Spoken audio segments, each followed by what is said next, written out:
And lovely. Okay, so welcome everybody to this mixed morning, Tuesday morning in spring. And I'm joined here today by my colleague Rebecca Noble, who is our comms and marketing manager. So obviously I've brought in the expertise when talking about social media for funeral directors, rather than trying to pretend to be the expert myself.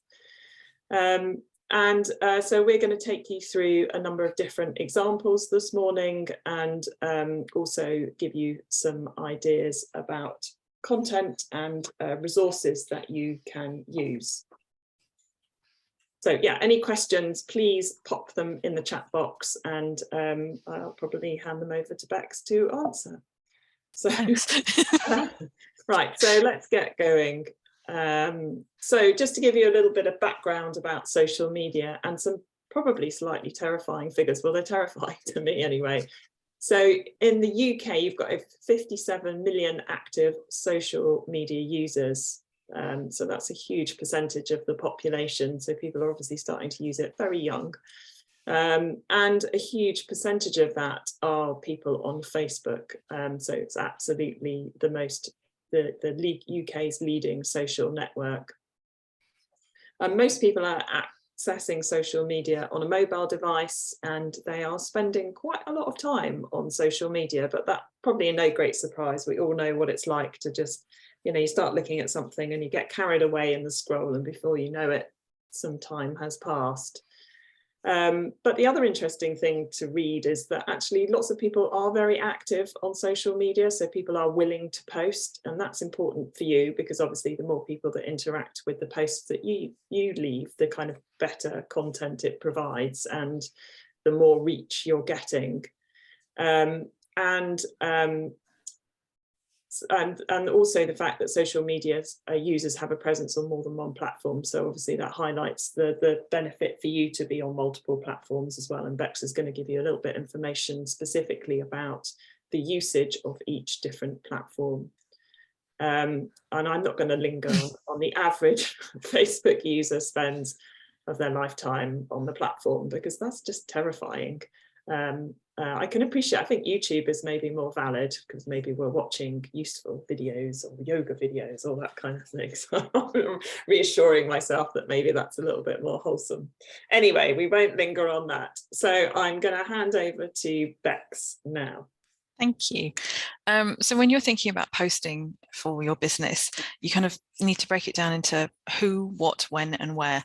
So first of all, when you're thinking about where to post, or who to post to, you need to imagine your typical customers. So you're already experts in your clients, you talk to them every day, you interact with them, you kind of need to visualize a typical client in the back of your mind, and when you're actually posting and writing a post, you write it to that person. It means that you'll have the right tone of voice, you'll use the right language, and you'll engage with them better.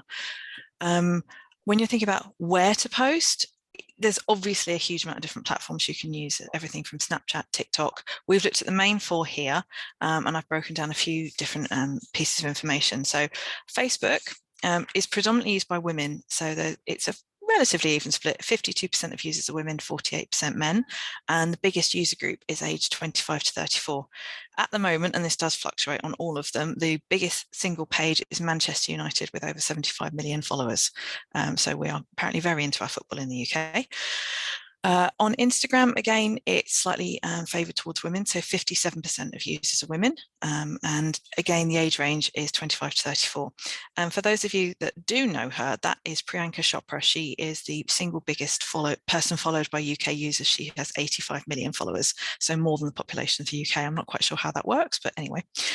YouTube, it's mostly men who use YouTube. It's 54% split this time, and the age range is slightly broader for YouTube. Their data is harder to find, so they say 25 to 44 is the most popular age group, and the most popular person on YouTube is Ed Sheeran. For Twitter, it's a little bit different, so a little bit older demographic. Again, it's slightly more orientated towards men. It's 59% men and 41% women, and the most popular age range is 35 plus. Saying that, however, the 18 to 24 age user group accounts for almost a third of Twitter users, so that is a very popular and growing group. The most popular Twitter account is BBC Breaking News, and this does stand to reason. A lot of people see Twitter as kind of a broadcast news service. They get updates and snippets of information from it rather than something to interact with, so that would kind of follow through.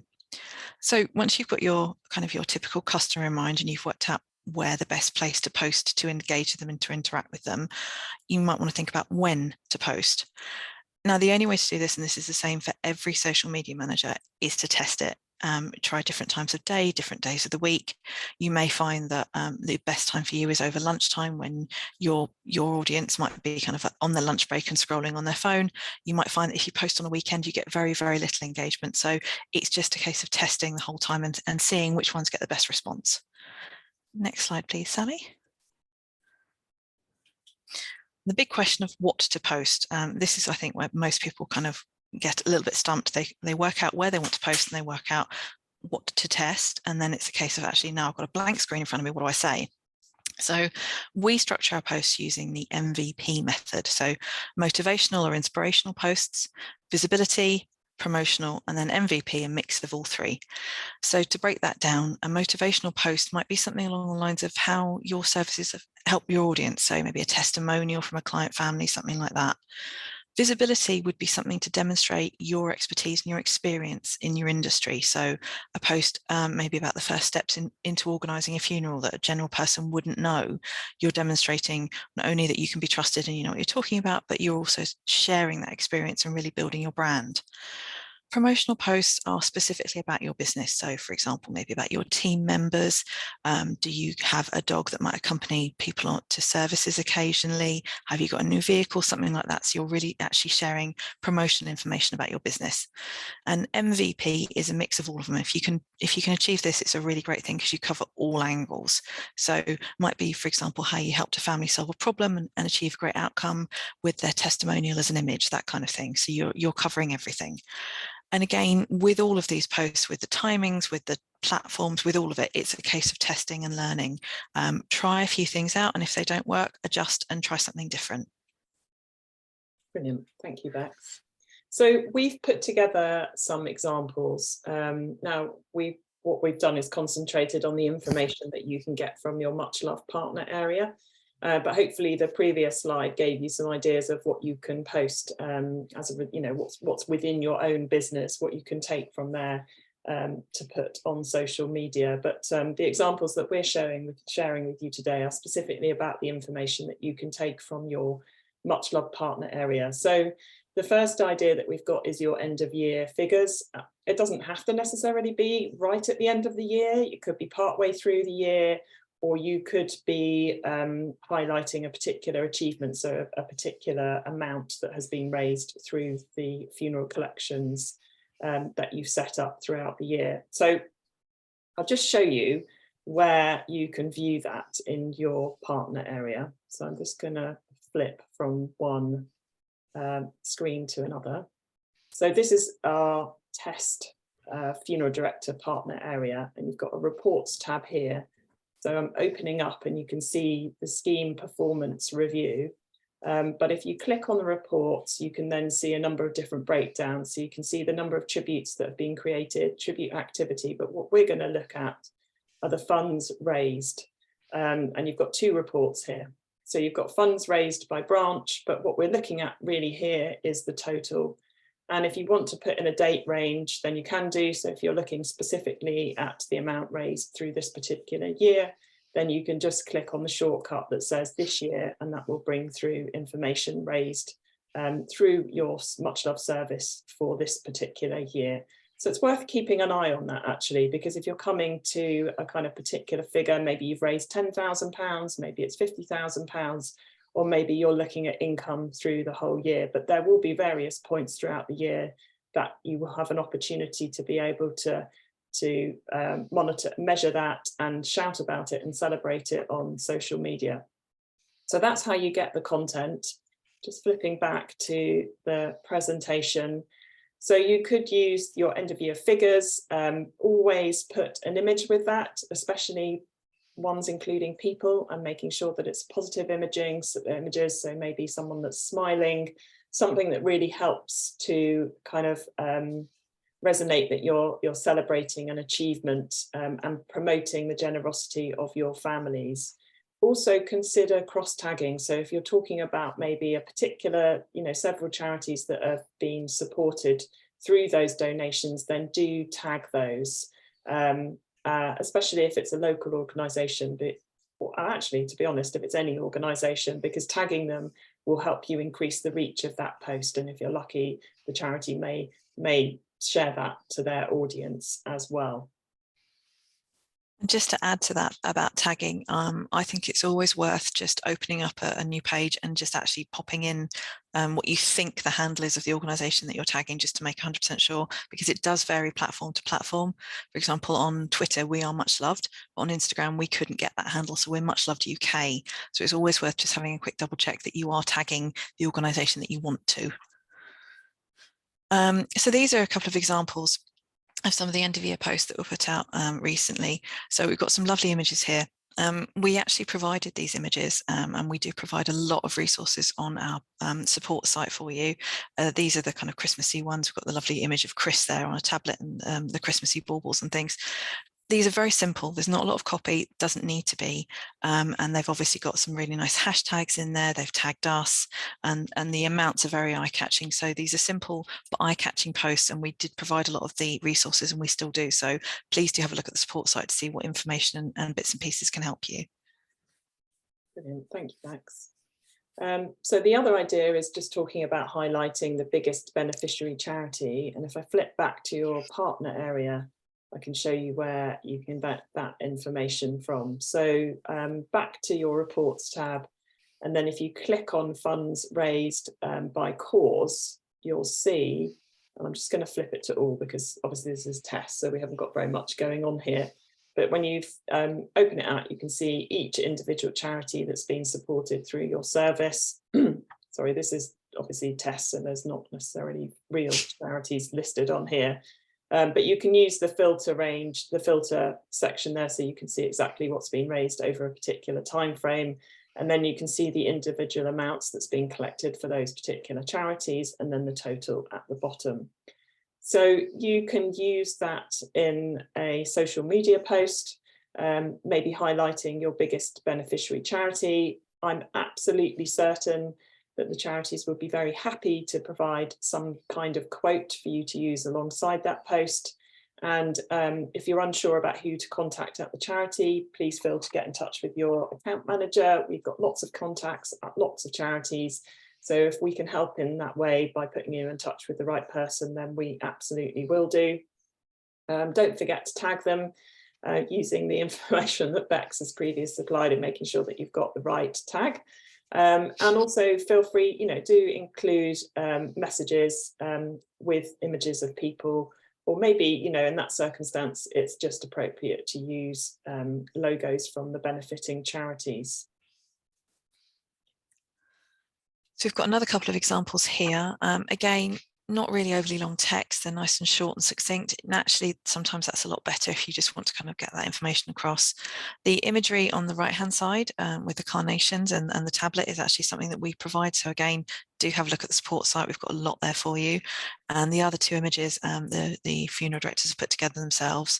They're very simple. It doesn't have to be very complicated. They're just eye-catching to stop the scroll. So again, just something a little bit colourful, pretty images that we've provided, and some really good tagging where they've popped it in there. Perfect, thanks, Bex. So the last idea that we've got is about reviews and testimonials. Now, some of you may use our review service, some may not. It's free. It's offered as part of our Optimum service to all of our funeral director partners. I'm going to go back to your partner area so you can see where that information is. So you've got a reviews tab. So if it's available to you, you'll have this reviews tab. And then within that, you'll be able to send reviews. I'm not going to go into that now, but this is how it just sort of displays in your partner area. So if you use the review service and you want to get a review quote to use in social media, then you just click on one of your reviews. So if we click on view and then you scroll down, this is the content that's been added by the family. So you could very easily just cut and paste that, and you know, you could leave it as oh, I can't think of the word. You don't have to put the family's name against it. Anonymous. Anonymous, that's it. Sorry, I'm losing my words today. So you can leave it as anonymous and then use that as one of your social media posts. So let's just go back to the presentation. Again, you could include it with a photo. I mean, it could just be a nice photo of or a picture of some flowers, some kind of positive, bright imagery. The other thing is if you're receiving a really cue card. If you're receiving a card, a physical card through the post, you could use a photo of the front of that card and maybe a snippet, you know, a section of that message from the card actually on social media. So that's another nice thing to post, and we've got a couple of examples of that to share with you. What's really nice about kind of review posts and feedback posts is often you'll get one person that you're quoting saying lovely things about your business, and you might then get other people kind of chiming in and going, oh yeah, they really helped us, they were great with my dad's funeral, that kind of thing. So it often offers really great opportunities for engagement when you do review type posts. And as Sally said, it doesn't need to be overly complicated. If you haven't got a particular image that you want to use, you know, a nice bunch of flowers. One thing to think about with imagery is when it's particularly, say, like winter and it's very cold and drab, if you use opposite colours. So if you use something that would be very summery in winter, it will often grab attention really well. So just something as simple as a bunch of flowers can do that. Or if you have got a thank you card, what's often nice is if you could have the member of staff it was sent to actually being photographed holding it. So social media is, you know, as they say, social, people respond to people. So if you can have an image with a person in it, that will often be better. So maybe something like that you could think about as well. Excellent, thank you. And then something else that you could use in social media and also as an opportunity to add onto your website is our public review service, which is fairly new. But if you get in touch with us, then we can set up a URL address, which you can add under a little button on your website. You can include it on your emails, you can include it in feedback forms, but you can also add it onto social media, and it will allow your families to be able to leave a review of your service without them having to have been invited. So we've called that the public review service. So if you want us to set that up for you so that you can use it, then please do let us know. And just a couple of last bits. So some useful free tools for you. Almost all of the designs that we put together for social media are designed on something called Canva. It's a great online resource, and it gives you a free option as well. So it gives you design tools, even simple video editing. There's loads of free images that you can use. So highly recommend that because that's what we use every day. If you're posting and you want to say schedule a post rather than go into Facebook and post live at the time, you can use something called Buffer. There are a couple of other options, but this is the one that seems to be the most popular. And again, that offers a free package where you can schedule to different channels at different times. And if you are thinking about kind of print work, physical printed resources, we have used both of those companies before. I should add, we are in no way affiliated to any of these, but we have used them and found them to be good. So we thought it would be worth a recommendation. Brilliant. Thank you, Cass. So just a couple of last things to share with you. There is a training and support site, which is found within the Manage tab on your partner area. So I'm just going to share that with you actually, because there's loads of information in there for you. So going back to your partner area, you just click on the Manage and Training and Support, and it will open up this fantastic resource for you. So those social media images that Bex was talking about earlier, they're saved in here. So sorry, I'm just going to make sure I'm not doing this too quickly. So if you click on promotional resources, so that's the middle box. And if you scroll down to social media, and then there are underneath images and wording, there are loads of resources there available for you to be able to download and use. So huge amount of resource for you to use in social media. We'll be updating those every quarter. So we've just popped on a couple of Mother's Day bits as they were seasonal, but we're also sorting out the Q2 resources that will be available next month. And obviously other seasonal bits and pieces like Father's Day, Poppy Day, that kind of thing. So there will always be something new and fresh for you to look at. Yeah, and we'll make sure that we put that information on the emails that we send out. So just keep an eye out for those emails, because the information that we load up to the support site will highlight on the emails. Yeah. The other thing to say is all of these webinars are pre-recorded, not pre-recorded, they're recorded, and then they're saved on the support and training site. And you can access those from the MuchLoved modules tab. And you can see all the previous module recordings. So if you want to watch those back, and then you can also sign up for any upcoming modules. So the next one is on the 18th of April, and that's advanced training. So if you've got any colleagues who are new or a little bit unsure about how to use MuchLoved and set up funeral notices, then please do sign them up for the advanced training. It's just a short session like this morning. It'll be sort of 25 minutes, half an hour, an opportunity to ask questions, and we'll go through everything from the very beginning. So it will be, yeah, it's a great opportunity for any new staff or colleagues to come along to. And I think if anyone's, I think that kind of brings us to a close. So another bit of promotion about the next module, but please do pop any questions that you've got into the chat. Yeah, we will, obviously this is recorded, so you can watch it back or share it with any colleagues as and when you wish.